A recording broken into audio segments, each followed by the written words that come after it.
Ya. Wali wanita mengatakan, saya nikahkan kamu sama anak perempuan saya Fulan binti Fulan dengan mas kawin ini. Saya katakan saya terima nikahnya, selesai. Pada saat itu, mulai detik itu sampai saya meninggal dunia, saya punya kewajiban untuk bermuamalah dengan baik dan santun dengan dia. Padahal orang ini saya tidak kenal sebelumnya.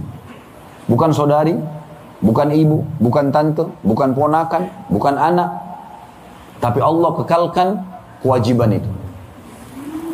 Begitu juga Nabi SAW mengingatkan agar setiap suami jangan mudah membenci istrinya.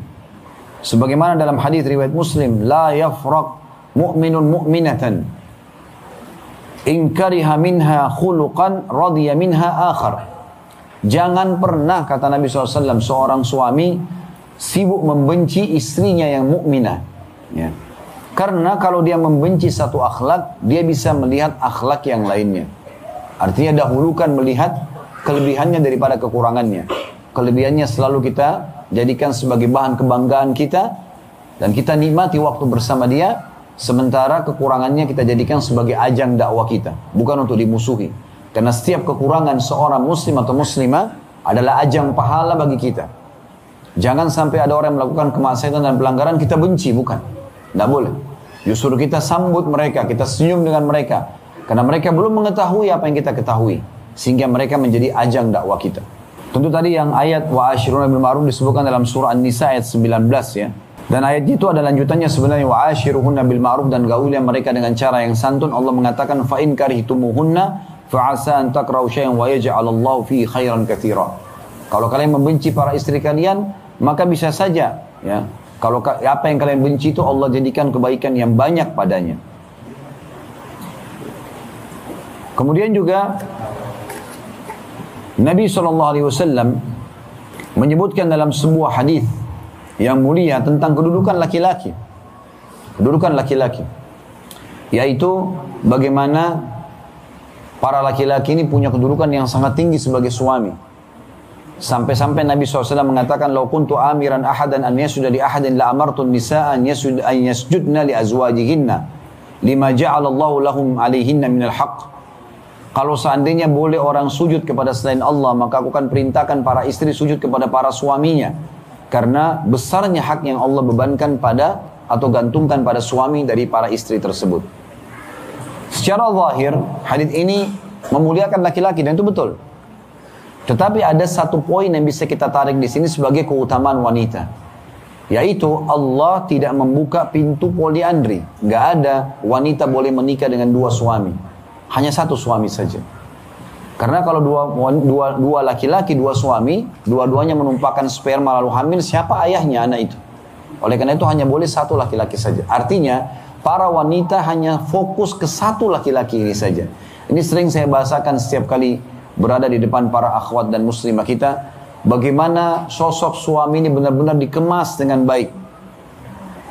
Dari orang inilah Anda akan meraih surga. Sebagaimana Allah tadi memerintahkan dalam surah An-Nisa ayat 19 agar para suami bermuamalah yang baik dan santun kepada para istri dengan mata yang syahdu, ucapan yang santun, tangan yang ramah, ya, sentuhan-sentuhan, bahkan Ibnu Abbas mengatakan dengan biologis yang baik, ya, dengan ramah juga, tidak kasar, tidak egois. Maka begitu juga para istri merespon dengan baik suaminya. Hanya fokus kepada satu orang ini saja sudah cukup untuk membuat dia akan mendapatkan ridho Tuhannya. Ibnu Taimiyah berkata rahimahullah, "Walaysa 'alal mar'ati ba'da haqqillahi wa rasuli aujaba min haqqiz zauj." Dalam Majmu' Fatwa beliau di jilid 32 halaman 260, ketahuilah tidak ada hak yang lebih penting yang harus didahulukan oleh setiap wanita setelah hak Tuhannya Allah SWT kecuali hak suaminya. Berarti fokus ke satu orang saja. Dan sulitnya apa untuk mengurus satu orang ini? Hanya melayani makannya, minumnya, ya, kebutuhan-kebutuhan dia termasuk biologis dan yang lainnya, maka sudah cukup. Dia akan bisa meraih ridho Tuhannya dan bahkan bisa mendapatkan tiket VIP ke surga. Ada hadis yang lain yang menguatkan masalah ini. Hadis yang mulia riwayat Imam Ahmad dengan sanad sahih. Idza shallatil mar'atu khamsaha, kalau seorang wanita atau istri sibuk menjaga 5 waktu sholatnya, nggak disebutkan sholat sunnah. Wasamat syahraha, dan menjaga puasa Ramadannya. Tidak disebutkan puasa sunnah. Artinya kalau dia sholat sunnah, dia juga puasa sunnah, ini tambahan, bonusnya. Dia fokus saja 5 waktu yang wajib ini, subuh sampai isya, subuh, duhur, asar, maghrib, isya. Kemudian dia juga fokus berpuasa Ramadan setahun sekali saja. Wa hafadhat farjaha, dan menjaga kesucian kemaluannya, tidak berzina. Wa ata'at zawjaha, kemudian dia patuh, dia selalu melayani dengan baik suaminya. Qila laha, akan dikatakan kepadanya pada saat meninggal, udkhulil jannata min ayyi abwabil jannati syi'ti, masuklah ke dalam surga dari pintu mana saja yang kau inginkan. Subhanallah, artinya wanita yang mengerjakan 4 hal ini, bagaimana mereka fokus menjaga begitu azan, sholat waktu wajib, tanpa sholat sunnah pun ini sudah dapat keutamaan. Apalagi kalau sholat sunnah dapat bonus. Puasa Ramadan, kemudian menjaga kemaluannya, tidak pernah tersentuh kecuali oleh suaminya yang halal saja. Kemudian melayani dan mentaati suaminya, maka cukup. Dia boleh pilih derajat surga mana yang dia ingin masuk.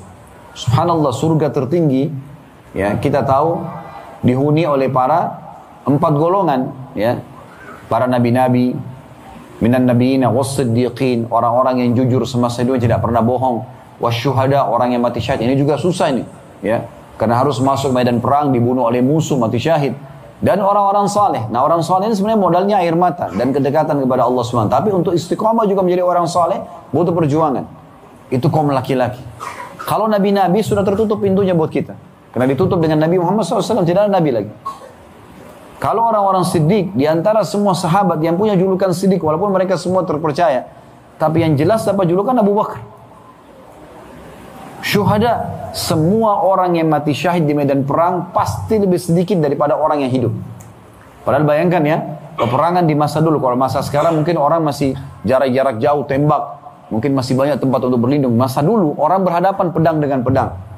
Anak panah, tombak terlemparkan dengan jarak cuma 1-2 meter ke arah kita. Tapi subhanallah, kata ulama, hikmah orang mati syahid selalu lebih sedikit daripada orang yang hidup. Di perang Badar, dari 314 orang sahabat, hanya 60 sahabat yang mati syahid. Di perang Uhud, dari 700 orang sahabat, 70 yang mati syahid. Padahal orang berhadapan-hadapan dengan musuh. Setiap saat kematian depan mata. Tapi kata ulama, Allah memilih orang yang paling ikhlas agar Allah berikan mati syahid tersebut. Sebagaimana orang yang pertama mati syahid di perang Uhud adalah sahabat yang mulia Abdullah bin Haram radhiyallahu anhu. Yang sangat mulia, ayahnya Jabir. Yang Allah subhanahu wa ta'ala dalam hadis Bukhari dikatakan mengajak bicara secara langsung tanpa hijab. Semua orang mati syahid diajak bicara oleh Allah belakang hijab kecuali Abdullah radhiyallahu anhu. Dan dia di malam perang Uhud, hari Jumat malam, Sabtu besok perang Uhud di tanggal 16 Syawal tahun 3 Hijriah, dia di hari Jumatnya malam, semalam suntuk gak tidur berdoa kepada Allah agar dikaruniai mati syahid orang pertama di Uhud. Dan Allah terima. Karena tulusnya minta itu. Orang kalau masuk medan perang ragu supaya dia mati atau enggak, maka Allah tidak matikan dia. Allah pilih orang-orang yang memang ikhlas. Begitu luar biasa. Jadi untuk jadi syuhada tidak gampang, ya. Tinggal orang-orang saleh. Nah ini yang bisa kita kejar nih. Azan ke masjid, tutup aurat, cari rezeki halal itu bagi laki-laki. Dan laki-laki kalau ibadah keluar ke masjid sholat, ini. Ngantar jenazah, cari nafkah, jihad, keluar dari rumah, gitu kan. Tapi perempuan subhanallah di rumah sholat 5 waktu. Puasa Ramadan, jaga kesucian kehormatannya, tidak bergaul bebas sehingga tidak selingkuh, tidak buat ya tidak buka pintu berzina, dan melayani suaminya kalau datang 1 orang ini saja. Dilayani sama dia sudah cukup, dia boleh pilih dari pintu surga mana yang dia mau masuk. Derajat tertinggi pun bisa. Hanya dengan ini. Begitu luar biasa Allah muliakan kaum wanita dengan ini. Begitu juga ditanyakan kepada Nabi SAW. Qila li Rasulillah SAW, ayyun nisa'i khair. Ditanyakan kepada Nabi SAW, mana, siapa wanita yang paling baik ya Rasulullah? Yang paling tinggi penilaiannya, paling besar pahalanya, ya, paling tinggi derajatnya. Qala allati tasurruhu idza nadhara, yaitu wanita atau istri yang kalau dilihat oleh suaminya pasti membuatnya senang. Wa tuti'u idza amar, dan dia mematuhi kalau diperintahkan. Wala tukhalifu fi nafsiha wa maliha bima yakrah, dan dia juga tidak pernah berselisih dengan suaminya terhadap dirinya. Suaminya mau apa dia dahulukan suaminya, dan juga terhadap hartanya. Hadis ini diriwayatkan oleh An-Nasa'i. Jadi seorang istri hanya fokus ke suaminya saja. Satu orang ini sudah cukup untuk dia meraih semua keutamaan-keutamaan dalam agama ini. Begitu juga kisah yang masyhur tentang Bibi Al-Husain bin Muhsan radhiyallahu anhu. Mana ada seorang wanita datang, tidak disebutkan namanya dalam riwayat ini, tapi ada seorang sahabat namanya Al-Husain radhiyallahu anhu. Tante dia datang ke rumah Nabi SAW, dan Nabi SAW tanya dia, wanita ini, "Adzatu zaujin anti?" Apa kau punya suami? Qalat na'am. Maka kata Nabi SAW, iya. Kata orang itu, iya, saya punya suami. Qala wa kaifa anti lahu? Bagaimana muamalahmu dengan dia? Bagaimana kau berinteraksi dengan suamimu? Qalat, ya, ma'aluhu illa ma'ajaztu anhu. Saya selalu kerjakan semaksimal mungkin saya mampu, ya, dan saya hanya meninggalkan kalau saya betul-betul tidak bisa.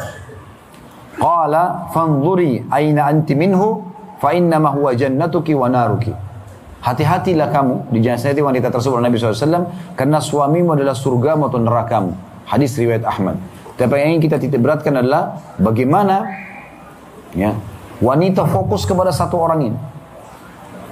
Kita juga dikaruniai teman-teman sekalian syahwat untuk biologis. Itu tidak bisa dipungkiri. Allah Subhanahu wa taala berfirman, "Zuina lin-nasi hubbus syahawati minan nisa." Allah mengatakan telah dihiasi pada diri, ya, kaum laki-laki dua, rasa suka, hub, dan juga syahwat, rasa syahwat. Kalau kita nggak ada syahwat dengan lawan jenis, laki-laki kepada perempuan, perempuan pada laki-laki, pastikan tidak ada populasi manusia. Laki-laki tidak mau tuangkan sperma, perempuan juga tidak mau menerima sperma tersebut. Apalagi hamil sampai 9 bulan. Tapi Allah perindah itu dengan adanya syahwat. Cuma Allah mengajarkan kita dengan cara yang baik, yaitu nikah. Dan menghindari cara yang salah, itu zina. Dua-duanya pelampiasan biologis. Hanya bedanya kalau zina pasti dimulai dengan ketakutan. Orang kalau mau zina ke hotel, ke tempat-tempat gelap, ketakutan.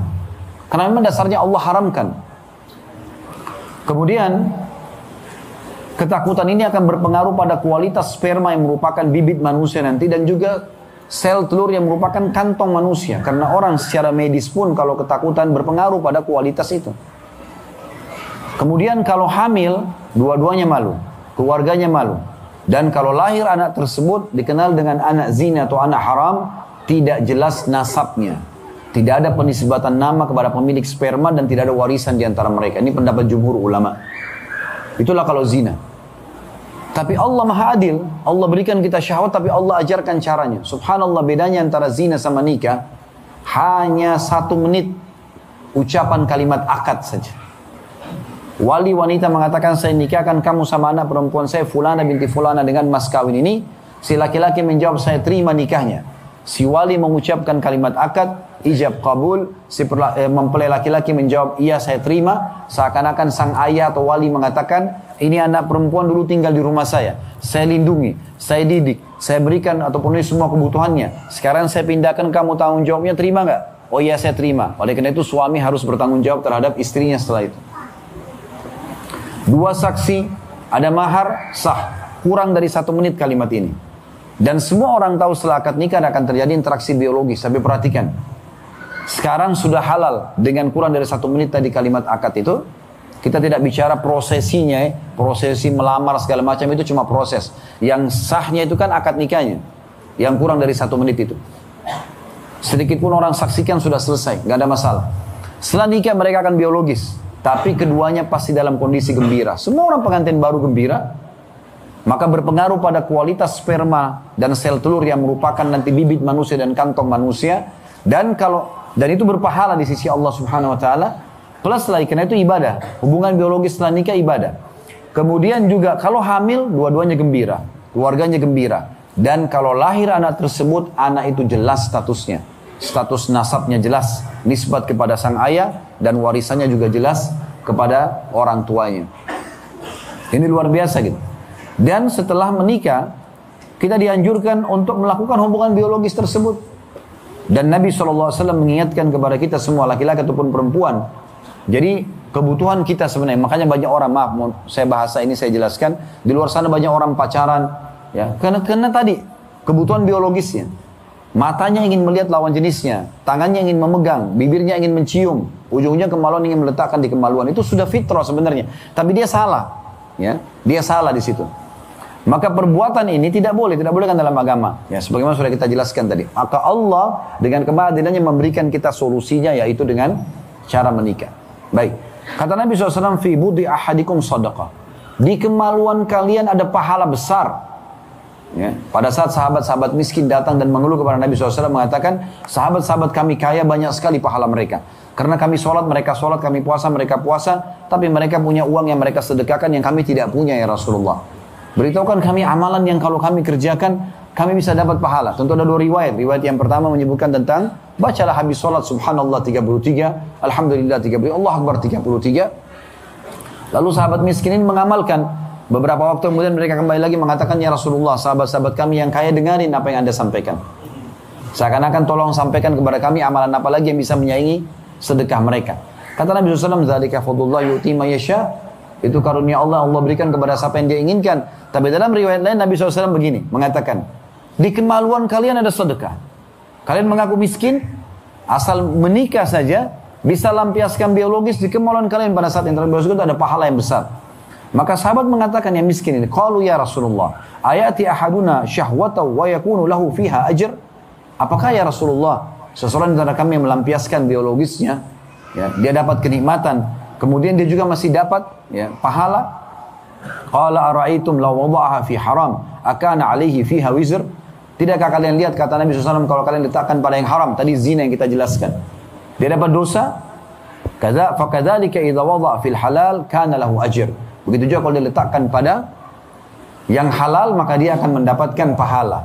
Jadi setiap kali interaksi biologis halal suami istri, maka mendapatkan pahala. Kadar besarnya pahala itu seperti besarnya orang kalau dosa zina. Kalau di dosa zina itu besar, maka ini pahalanya sebesar itu ya.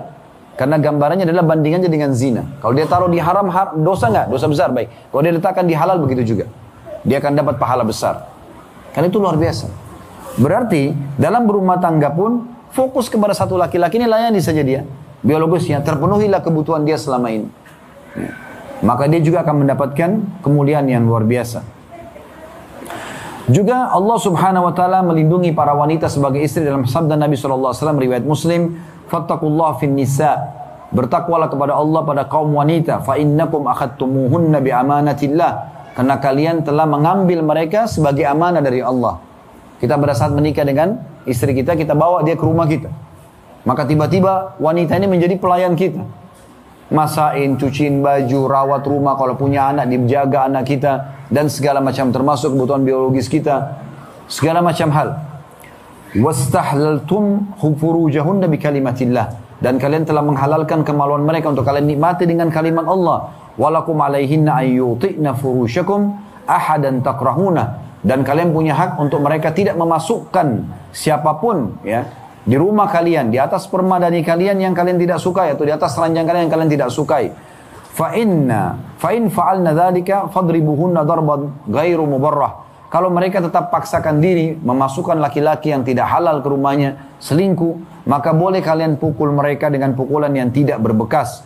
Walahunna 'alaikum rizquhunna wa kiswatuhunna bil ma'ruf. Dan kalian harus memberikan kepada mereka pakaian dan makanan secara ma'ruf atau yang terbaik. Di sini tentu ada bahasa Nabi SAW. Hadis ini diriwayatkan oleh Imam Muslim. Dibolehkan memukul, maksudnya di sini kalau wanita yang betul-betul tidak mau patuh, membangkang. Dan pukulan itu kata ulama pun darbatun ghairu mubarrah, pukulan yang tidak boleh berbekas. Ya, kata Nabi SAW, jauhi wajah, jauhi penghinaan. Dan sebagian ulama mengatakan dengan menggunakan jari telunjuk atau kayu siwak saja mengingatkan dia. Ya, sebagaimana Allah juga sebutkan dalam surah An-Nisa, wallati takhafuna nusyudahunna, dan para istri yang kalian khawatirkan pembangkangan mereka, nggak mau tutup aurat, nggak mau sholat, nggak mau taat sama suami, nggak mau layani, nggak mau melakukan kewajiban-kewajiban dia secara agama, bukan yang haram. Ya. Kata Allah, faiduhun, ingatkan mereka dengan baik-baik. Ini haram loh, nggak boleh, nasihati terus, doakan. Kalau mereka tidak mau, wahjuruhun, boikot mereka diranjang, jangan digauli. Kalau mereka tidak mau, wadribuhun. Boleh dipukul tapi pukulan yang tidak berbekas tadi. Cuma dengan jari telunjuk ingatkan ke tangannya ataupun dengan kayu siwak. Tidak boleh dengan yang lainnya. Nggak boleh ditonjok, nggak boleh ditendang. Ini betul-betul menjaga hak wanita. Lalu Allah SWT mengatakan fa'in ata'nakum falatabu alaihinna sabila. Dan kalau mereka sudah patuh pada kalian, jangan cari-cari kesalahannya. Nggak boleh dicari-cari kesalahannya. Ini luar biasa, ya. Dan Allah Subhanahu wa taala juga menyuruh Nabi Muhammad sallallahu alaihi wasallam untuk, ya, memenuhi kebutuhan-kebutuhan wanita atau kebutuhan istri dalam sabda beliau dalam hadis riwayat Abu Daud, antut'imuha idza ta'imt. Engkau harus memberikan makan apa yang kau makan, harus sama kualitasnya antara yang dimakan oleh suami dengan istri. Wa taksuha idza tasait, dan engkau memberikan pakaian sebagaimana juga kau berpakaian yang layak. Ya. Kemudian wala tadribul wajh, jangan pernah kau memukul wajahnya. Wala tuqabbih, dan jangan pernah kau buruk-burukkan dia. Wala tahjur illa fil bait, dan kalau kau harus boikot dia diranjang, jaka boikotlah di dalam rumah. Ya. Jadi ini luar biasa peringatan Nabi alaihi salatu wassalam.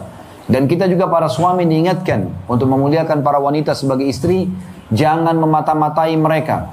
Jangan sengaja juga datang di tengah malam pada saat safar, datang dari safar lalu buat kejutan. Gak boleh, informasikan ke mereka. Saya akan datang ya jam sekian. Nabi SAW mengatakan dalam hadis Bukhari Muslim, idza qadima ahadukum lailan, siapapun yang datang di malam hari, fala ya'tiyanna ahlahu turuqan, jangan dia datang tiba-tiba ya ke keluarganya, hatta tastahiddal maghiba wa tantashita asy-sya'itha. Artinya agar sang istri tadi sempat, ya, menyukur bulu kemaluannya dan menyisir rambutnya. Maksudnya dandan untuk menyambut suaminya. Jadi nggak boleh kita buat kejutan. Supaya betul-betul kita datang dan kondisi mendapati istri kita siap untuk melayani. Di dalam hadis yang lain dikatakan nahan Nabi SAW an yatrukar rajulu ahlahu laylan. Nabi SAW sangat larang kaum laki-laki datang ke rumah istrinya di malam hari atau mengetuk pintu rumah istrinya malam hari. Ya. Kemudian juga dikatakan yatakhawwanahunna au yaltamisu auratihinna, karena dia ingin memata-matai, ya, dengan niat tadi mau buat kejutan atau memang memata-matai selingkuh nggak nih istri saya, gitu kan? Atau mencari-cari atau membuka aurat mereka. Nabi SAW melarang dengan jelas. Hadis ini riwayat Muslim. Dan sekian banyak dalil berhubungan dengan masalah pemuliaan